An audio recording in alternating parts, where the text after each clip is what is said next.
Hey guys, hope you all are doing well. So this is the second part video of the chapter income determination and multiplier. In the first part I have discussed the chapter the prior topics, and from this video we'll be beginning with the topic investment multiplier.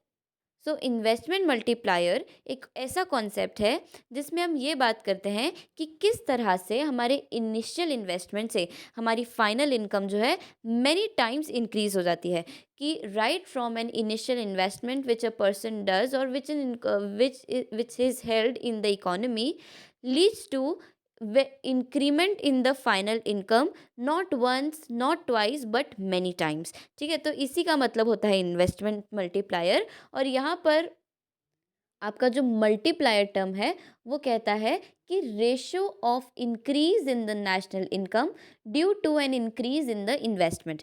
ठीक है, कि जिस तरह से आपके national income में increment आता है, क्यों इंक्रीमेंट आता है? क्योंकि आपकी जो है इन्वेस्टमेंट की वैल्यू में इंक्रीमेंट आया है, उस रेशियो को कहा जाएगा मल्टीप्लायर। ठीक है, तो इसी जो वर्डिंग्स है उससे फॉर्मूला डिराइव हुआ है कि multiplier which has got a symbol K. ठीक है, तो उसका मतलब होता है change in Y upon change in I, that is change in income upon change in investment. ठीक है, अब अपन बात करते हैं मल्टीप्लायर और एमपीसी के बारे में। एमपीसी जो कि मार्जिनल प्रोपेंसिटी टू कंज्यूम वाला टॉपिक है, उसका और जो इन्वेस्टमेंट मल्टीप्लायर है उसका क्या रिलेशन है ना, हम यहाँ पर वो समझेंगे। तो बेसिकली जो आपका एमपीसी यानी कि मार्जिनल प्रोपेंसिटी टू कंज्यूम है, ये मैंने बहुत डिटेल में एग्रीगेट डिमांड वाले चैप्टर में समझाया था। तो if you have got any confusion go watch that first and then watch it, वरना सब खिचड़ी बन जाएगी। ठीक है, तो इन्वेस्टमेंट मल्टीप्लायर और एमपीसी के बीच में एक डायरेक्ट रिलेशन स्टैब्लिश करता है। And why does it so? तो भैया इसकी जो है थोड़ी सी लंबी स्टोरी है कि मल्टीप्लायर यानी कि आपका जो इन्वेस्टमेंट है, तो जब भी आप कोई इन्वेस्टमेंट करते हो उससे आपकी देर इज़ एन इंक्रीज और एडिशन इन द इनकम। ठीक है, आपके इनकम में एक एडिशन आता है। एडिशन इसलिए क्योंकि जो आपकी एक रोज़ का जो काम है उससे जो आप कमा रहे हो वो तो आपकी प्राइमरी इनकम होती है, पर अगर आप कहीं इन्वेस्ट करते हो ना तो उससे भी आपको इनकम होती रहती है और वो आपकी एक एडिशनल इनकम हो जाती है। तो जो भी आपकी एडिशनल इनकम होती है, ऑफ कोर्स आपने उसे कभी ना कभी तो कंज्यूम करना ही है। कंज्यूम इन पर्पस ऑफ और for the purpose of your personal needs और may be for public needs, और वापस से कहीं इन्वेस्ट करने के लिए आप कभी ना कभी तो उस इनकम को कंज्यूम करोगे ना, तो ये कंजम्पशन हो गया। ठीक है, तो ये कंजम्पशन किस पे डिपेंड करता है? आपकी एमपीसी की वैल्यू पे, है ना। तो भाई जितना अच्छा इन्वेस्टमेंट होगा उतनी ज़्यादा जेब भरी हुई रहेगी, और जितनी जेब भरी हुई होगी उतना ज़्यादा आपका एमपीसी स्ट्रांग होगा। एमपीसी स्ट्रांग होने का मतलब है कि आपको कंज्यूम करने की अबिलिटी आपकी जो है वो स्ट्रांग हो जाएगी, as you have got lot of money and somewhere psychological satisfaction कि हाँ मेरे पास अब ज़्यादा इनकम है तो मैं इसको कहीं ना कहीं कंज्यूम कर सकता हूँ। इसीलिए जब भी आपका इन्वेस्टमेंट बढ़ता है आपका एमपीसी भी बढ़ता है। अब इसी कॉन्सेप्ट को हम वाइजा वर्सा भी पढ़ सकते हैं कि जब भी आपकी मार्जिनल प्रोपेंसिटी टू कंज्यूम की वैल्यू ज़्यादा होती है, इसका मतलब आप ओवरऑल कंजम्पशन ज़्यादा कर रहे हो, यानी कि बहुत सारे लोगों को कहीं ना कहीं फ़ायदा हो रहा है, और उनको जितना फ़ायदा होगा वो उनकी इनकम बढ़ेगी, और जितनी उनकी इनकम बढ़ेगी वो उतना ज़्यादा जाके इन्वेस्ट करेंगे, है ना। और मतलब ये एक सर्कुलर साइकिल जैसा है, जिसको आप इन्वेस्टमेंट बढ़ाओगे तो भी एमपीसी बढ़ेगा, या फिर आप एमपीसी बढ़ाओगे तो भी इन्वेस्टमेंट बढ़ेगा। ठीक है, तो इनके बीच में एक डायरेक्ट रिलेशनशिप होता है। हायर एमपीसी हुआ इसका मतलब आपकी मल्टीप्लायर की वैल्यू भी बढ़ने वाली है, और अगर लोअर एमपीसी हुआ तो आपका ओवरऑल मल्टीप्लायर की वैल्यू भी घटने वाली है। ठीक है, ये तो हो गई भैया थ्योरेटिकल बात। अब हम बात करते हैं algebraic relationship between the two. तो जैसा कि हमको पता है इक्विलिब्रियम पे आपका एग्रीगेट डिमांड और एग्रीगेट सप्लाई की वैल्यू इक्वल रहती है। तो हम उसी कंडीशन को माइंड में रखेंगे, और हमें ये भी पता है कि एग्रीगेट सप्लाई इनकम के इक्वल होता है। ठीक है, तो एग्रीगेट सप्लाई अगर इनकम के इक्वल होता है और एग्रीगेट सप्लाई एग्रीगेट डिमांड के भी इक्वल होता है, which means AD will be equal to your Y, right. और हमें पता है कि एडी का जो फॉर्मूला है, it says consumption plus investment. उसी तरह अगर इक्विलिब्रियम की सिचुएशन है तो आपका इनकम की वैल्यू भी क्या आ जाएगी, कंजम्पशन प्लस इन्वेस्टमेंट। ठीक है, तो हम इसी चीज़ को ध्यान में रखेंगे और सॉल्व करेंगे।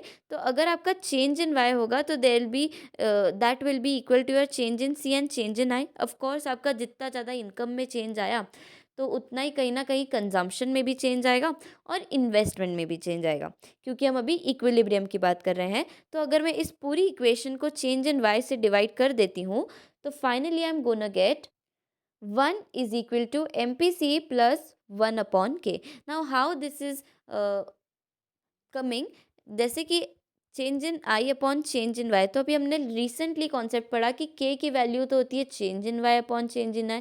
तो यहाँ पर इसका रेसिप्रोकल दिया हुआ है ना। तो इसीलिए जब हमारा फॉर्मूला डिराइव होगा तो यहाँ पर के की वैल्यू रेसिप्रोकल में चली जाएगी, क्योंकि हमको यहाँ पर उल्टा दिया हुआ है, राइट। तो हम के की वैल्यू को रेसिप्रोकेट कर देंगे। तो 1 is equal to M P C, that is your change in C upon change in Y, plus 1 upon K which has been derived from the previous slide. ठीक है, तो इसी तरह जब मैं इस चीज़ को, इस इक्वेशन को आगे पीछे कर दूंगी तो मुझे के की वैल्यू मिल जाएगी 1 upon 1 minus M P C. मैंने आपके क्लैरिफिकेशन के लिए यहाँ पर स्लाइड में करके भी रखा है, so if you want you can pause the video and can see this. तो according to what we have studied till yet, हमने दो फॉर्मूलेज बता कर लिए हैं कि के की वैल्यू आती है आपकी change in Y upon change in I. K की value, K stands for multiplier as you all know, K की value 1 upon 1 minus M P C भी होती है। तो उसी तरह हमें जैसे पता है कि एम पी सी यानी कि marginal propensity to consume and marginal propensity to save will be 1। इनका रिलेशन क्या होता है, हमेशा 1 होता है। तो उसी तरह अगर यहाँ पर 1 माइनस एम पी सी दे रखा है तो उसकी वैल्यू आएगी आपकी is equal to M P S, right. तो यहाँ पर के की value 1 upon M P S भी होती है। और कभी भी किसी का रिलेशन के मतलब रेसिप्रोकल में चलता है तो इसका मतलब होता है कि उन दोनों एलिमेंट्स के बीच में एक इनडायरेक्ट रिलेशनशिप इस्टेब्लिश्ड है ना। अगर एमपीसी से डायरेक्ट रिलेशनशिप है तो डेफिनेटली एमपीसी यानी सेविंग वाले कॉन्सेप्ट से तो इनडायरेक्ट रिलेशन होना ही है। यानी कि अगर मल्टीप्लायर की वैल्यू ज़्यादा है तो मार्जिनल प्रोपेंसिटी टू सेव कम होगा, और अगर सेविंग्स की वैल्यू ज़्यादा है तो आपका मल्टीप्लायर की वैल्यू कम हो जाएगी। So these are the basic three formulas with the help of which you will be solving numericals in this chapter. Now talking about maximum value of multiplier and the minimum value of multiplier. तो जैसे कि अभी अभी हमने multiplier वाला formula पढ़ा है कि 1 is equal sorry K is equal to 1 upon 1 minus M P C होता है। तो हम इस एम पी सी की बदौलत ही के की यानी कि मल्टीप्लायर की मैक्सिमम मिनिमम वैल्यू डिराइव करेंगे। तो मैक्सिमम वैल्यू ऑफ मल्टीप्लायर होता है आपका 1, राइट। तो जब भी हम उसको इस फॉर्मूले में पुट करेंगे एमपीसी की वैल्यू को, तो क्या होगा, मल्टीप्लायर की आंसर आएगा 1 is equal to 1 minus 1, that is 1 upon 0, and something upon 0 is always infinity. ठीक है, तो यहाँ पर मैक्सिमम वैल्यू ऑफ मल्टीप्लायर क्या निकली है आपकी, इन्फिनिटी। सेकेंड कॉन्सेप्ट आता है मिनिमम वैल्यू ऑफ मल्टीप्लायर। तो जैसे कि मल्टीप्लायर की वैल्यू मिनिमम होती है 1। अभी वो कैसे आई, क्योंकि मार्जिनल प्रोपेंसिटी की मिनिमम वैल्यू होती है 0, है ना। तो जब भी हम इसको फॉर्मूले में पुट करेंगे तो that will be 1 upon 0, 1 upon 1 minus 0, that is 1 upon 1। So accordingly minimum value of multiplier हो जाएगा आपका 1। सो ये दोनों बातें आपको एक एमसीक्यू के पर्सपेक्टिव से याद रखनी है। वो ये क्वेश्चन पूछ सकते हैं कि मैक्सिमम वैल्यू ऑफ मल्टीप्लायर या मिनिमम वैल्यू ऑफ मल्टीप्लायर क्या होगा। ठीक है, अब अपन बात करते हैं the last and the very important concept of this chapter, that is the working of a multiplier. तो हमने डेफिनेशन में तो पता कर लिया कि यार इनिशियल इन्वेस्टमेंट से कितनी ज़्यादा इंक्रीज होने वाली है आपकी इनकम। इसी को हम लोग एक प्रैक्टिकल सिनेरियो से भी देखेंगे, है ना। तो यहाँ पर जब भी हम ये मल्टीप्लायर का कॉन्सेप्ट पढ़ेंगे, आपको एक चीज़ माइंड में रखनी है कि भाई किसी की अगर इनकम सॉरी एक्सपेंडिचर को इंसान कर रहा है तो उससे कहीं ना कहीं किसी की इनकम जनरेट हो रही है। Someone's expenditures is another's income. ठीक है, तो यहीं पर इसी कॉन्सेप्ट से हम मल्टीप्लायर की वैल्यू पढ़ेंगे। तो यहाँ पर मैंने change in multiplier sorry change in Y यानी कि चेंज इन इनकम को कंसिडर करा है एज 1000। ठीक है, तो लेट्स से कि आपने एक एडिशन करा है आपके इन्वेस्टमेंट में 1000 रुपीज़ का, और 1000 ले लो या 100 ले लो, सपोज़ आप 100 ले लो। अगर आपने 100 रुपीज़ का इंक्रीमेंट करा है आपके इन्वेस्टमेंट में, तो उससे क्या होगा कि आपकी 100 रुपीज़ इनकम में भी इंक्रीमेंट आएगा। ठीक है, ये आपका वेरी फर्स्ट राउंड है ना। तो यहाँ पर मैंने 1000 को 100 इसलिए करा क्योंकि यहाँ पे मैंने सॉल्व 100 से कर रखा है। ठीक है, तो आपका अगर इन्वेस्टमेंट में आपने 100 करोड़ का इन्वेस्टमेंट करा है, तो उससे आपकी इनकम में भी 100 करोड़ का जो है चेंज देखने को मिलेगा। तो फर्स्ट राउंड में जो आपका 100 करोड़ है, अब ये जो है आपकी इनकम हो गई डेफिनेटली। तो आप आपकी इनकम को क्या करते हो, या तो कंज्यूम करते हो या तो सेव करते हो। तो यहाँ पर हमने हमारी एमपीसी को देख रखा, मतलब कि सोच रखा है कि दैट विल बी 0.9। 0.9 मतलब आपका 90% हिस्सा जो है आप कंज्यूम करोगे आपकी इनकम में से, एडिशनल इनकम में से रैदर, और 10% हिस्सा आप सेव करोगे, जो भी आपको उससे करना है ना। तो यानी कि आपके 100 करोड़ में से आपने 90 करोड़ खर्च कर दिया। अब आपने कंज्यूम करा है तो कहीं ना कहीं लोगों को फ़ायदा हुआ होगा, लोग की इनकम हुई होगी, और जो उनकी इनकम हुई है वो कहीं ना कहीं उनने फिर से इन्वेस्ट कर दिया होगा वो पैसा।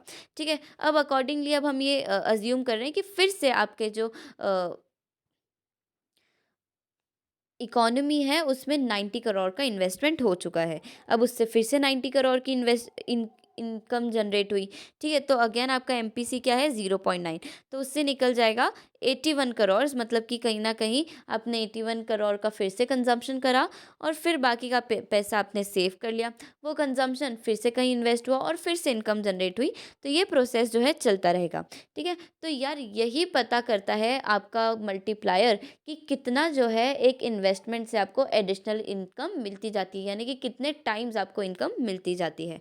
ठीक है, तो इसी कॉन्सेप्ट को या फिर इसी एग्जाम्पल को दिमाग में रखते हुए हम फाइंड आउट करते हैं कि कैसे के की वैल्यू, यानी कि जो आपका मल्टीप्लायर है उसकी वैल्यू निकाली जाए। तो हमने अभी जो गिवन केस की बात करी है, वहाँ पर हम ना ही हमको चेंज इन वाई पता है, ना ही चेंज इन आई पता है एट द एंड। ठीक है, तो यहाँ पर हम ये वाले फॉर्मूले को यूज़ करेंगे where K is your multiplier and 1/1 - M P C. ठीक है, तो के की वैल्यू जो है यहाँ पर हम फाइंड आउट करेंगे। तो एम पी सी तो हमको पता है कि 0.9 था, तो हम उसी वैल्यू को पुट करेंगे, विच विल बी, जब हम माइनस करेंगे तो हमको मिलेगा 1/0.1। ठीक है, तो उससे आपकी के की वैल्यू निकल जाएगी एज 10। ठीक है, तो ये आपकी आ गई के की वैल्यू, मतलब कि 10 बार ऐसे राउंड्स चलेंगे, और फिर फाइनली आप ये जो राउंड्स है 10 बार चलेंगे, और फिर जो है फाइनली वो जाकर स्टॉप होने वाला है। ठीक है, अब अगर आप के की वैल्यू में इनकम को मल्टीप्लाई कर देते हो, तो आपको चेंज इन, सॉरी, इन्वेस्टमेंट की वैल्यू को मल्टीप्लाई कर देते हो, it has to be investment not income, की वैल्यू को मल्टीप्लाई कर देते हो, तो आपको चेंज इन वाई मिल जाता है। मतलब कुछ नहीं करा मैंने, इसको यहाँ भेज दिया इस फॉर्मूला को, जो कि again it is a formula of multiplier. तो अगर मैं इसको यहाँ भेज दूँ और हमको यहाँ पर गिवन केस में चेंज इन इन्वेस्टमेंट की वैल्यू दे रखी थी एकदम इनिशियली 100, तो अगर मैं उसको पुट करूँगी तो मेरे को वापस से जो है चेंज इन वाई की वैल्यू मिल जाएगी एज 1000। ठीक है, so totally, just from mere 100 crores of investment, you can earn up to 1000 crores of income at the end. So this is nothing but the working or the magic of the multiplier, investment multiplier. ठीक है, तो यहाँ पर मैंने दूसरे फॉर्मूले से भी सॉल्व करा है। जब मेरे को चेंज इन वाई और चेंज इन आई दोनों की वैल्यूज़ पता थी, तो मैंने दोनों को पुट करा और किया आया 10। मतलब कि आपका 10 राउंड्स आपके चलेंगे totally, and then your investment will finally result you the conclusion. So yeah, that was it about the chapter. I hope आपको ये चैप्टर समझ आया होगा, और इसका फर्स्ट पार्ट भी अगर आपने मिस कर दिया है तो you can check it out on my channel. Otherwise पूरे मैक्रो इकोनॉमिक्स की प्लेलिस्ट मेरे चैनल पे अपलोडेड है। राइटिंग स्किल्स जो कि बेसिक है 9, 10th, 11th, 12th का, वो भी मेरे चैनल पे अपलोडेड है। So if you really feel कि आपको इस पे यूज़फुल वीडियोस देखने को मिलती है, so do share it with your friends, with your family, and please subscribe to my channel. If you found any difficulty or if there is any doubt, you can freely ask me on the comment section. And if you like the video, hit the like button, and thank you so much for coming till here. Keep watching.